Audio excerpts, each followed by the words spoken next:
Viewers, আপনারা সকলে কেমন আছেন? আশা করি আপনারা সকলে ভালো আছেন এবং সুস্থ আছেন। আপনারা যারা জাতীয় বিশ্ববিদ্যালয়ের অধীনে আসন্ন অনার্স ৩য় বর্ষের পরীক্ষা দিতে যাচ্ছেন, আমি তাদের জন্য ধারাবাহিকভাবে সাজেশনগুলি নিয়ে আলোচনা করেছিলাম। তো আমি আজকেই যারা বাংলা ডিপার্টমেন্টে রয়েছেন বা বাংলা বিভাগের ছাত্রছাত্রী রয়েছেন, তাদের পরীক্ষা ২৪/৪/২০২৫ তারিখে যে সাবজেক্টটা হবে, সেই সাবজেক্টের উপর সাজেশনগুলি নিয়ে আলোচনা করব ইনশাআল্লাহ।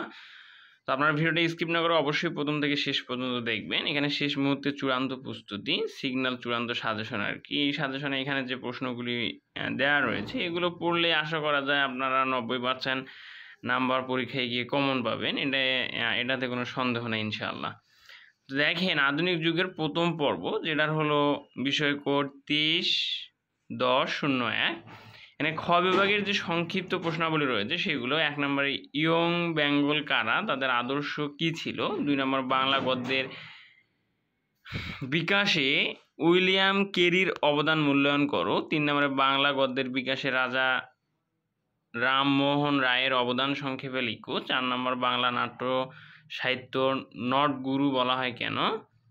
বাংলা নাটকে তার অবদান উল্লেখ করো। ৫ নম্বরে গীতি কবিতার সংজ্ঞার্থ ও বৈশিষ্ট্য লেখো। ৬ নম্বরে বাংলা সাহিত্যের আধুনিকতার বৈশিষ্ট্যগুলো কি কি? ৭ নম্বরে ঈশ্বরচন্দ্র গুপ্তকে যুগ সন্ধিক্ষণের কবি কেন বলা হয়? ৮ নম্বরে বাংলা গদ্যের উন্মেষ পর্বে শ্রীরামপুর মিশনের ভূমিকা লেখো।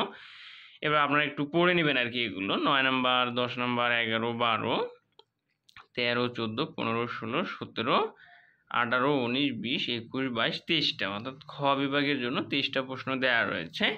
তো এই ২৩টা প্রশ্ন পড়লে আশা করা যায় এগুলো থেকেই পরীক্ষায় কমন পাবেন।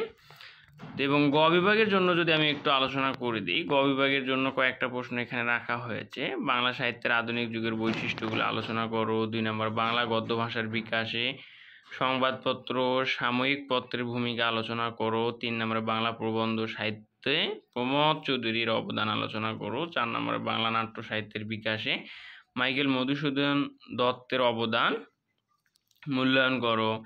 এভাবে এগুলো আপনারা অধিকাংশ এগুলো পড়ে নেবেন আর কি। ভিডিওটা পজ করে করে আপনারা এগুলো একটু নোট করবেন বা একটু চোখ বুলিয়ে নেবেন। এবং এই চ্যানেলে আপনারা বাংলা ডিপার্টমেন্টের যতগুলো সাবজেক্ট রয়েছে, আপনারা প্রতিদিন একটা করে সাবজেক্ট, ইনশাল্লাহ আজকে এটা হলো, এরপর নেক্সট যে পরীক্ষাটা রয়েছে তার সাজেশন আমি আগামীকালকে দিয়ে দিব। তো দৈনিক বাংলা ডিপার্টমেন্টে যারা রয়েছেন তাদের সাজেশনগুলো এসএস ইউনিভার্সিটি ইউটিউব চ্যানেলে পাবেনই, তাতে কোনো সন্দেহ নাই। এবার দেখেন বাংলা ১২ নম্বরে বাংলা ছোট গল্প ধারার সংক্ষিপ্ত পরিচয় দাও। ১৩ নম্বরে রবীন্দ্রনাথ ঠাকুরই বাংলা ছোট গল্পের যথার্থ রূপকার, উক্তিটির আলোকে বাংলা ছোট গল্পের ধারায় রবীন্দ্রনাথ ঠাকুরের অবদান নিরূপণ করো। এভাবে আপনার ১৪, ১৫, এখানেও মোটামুটি ২২টা প্রশ্ন দেওয়া রয়েছে। এই ২২টা প্রশ্ন পড়লে ইনশাল্লাহ সবগুলোই কমন থাকবে বলা যায়, কোনো সমস্যা নাই। ঠিক আছে, তো আজকের ভিডিওটা এই পর্যন্তই। সকলে ভালো থাকবেন, সুস্থ থাকবেন এবং এসএস ইউনিভার্সিটি ইউটিউব চ্যানেলের পাশে থাকবেন। ধন্যবাদ।